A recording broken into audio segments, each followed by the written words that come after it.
Où se situe la différence? En un sens, elle est nulle, puisque c'est la charité et l'Esprit Saint qui constituent le royaume à venir, tout comme le royaume présent. Mais en un autre sens, la différence est totale. C'est la différence entre une réalité à laquelle on croit et la même réalité découverte en pleine lumière. Le Christ se manifestera en nous, c'est ainsi que saint Paul traduit l'avènement du royaume. Il était là selon sa parole, et nous en étions sûrs à ce titre.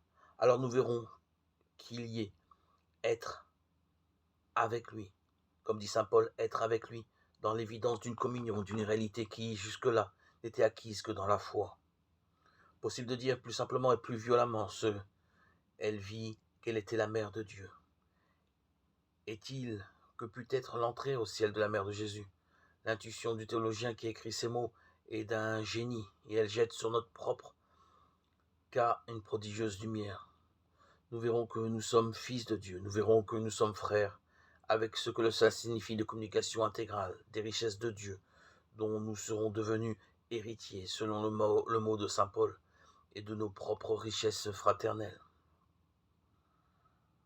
Comme tout cela qui est cependant la vérité toute simple de notre foi, nous élève au-dessus des pauvres et inutile effort d'imagination pour nous. Représenter le ciel. Sans doute, ces efforts, ceux de l'art, ceux de notre instinct naturel, ne sont pas à rejeter avec mépris. Mais dans la mesure où ils ne sont pas une recherche pour traduire l'essentiel que nous avons dit, ils sont vains et peuvent même être dangereux. Si nous voulons une image juste et pure, il faut la chercher sur le visage de quelques saints, à l'heure où il quitte ce monde avec sur son front déjà une lueur d'éternité.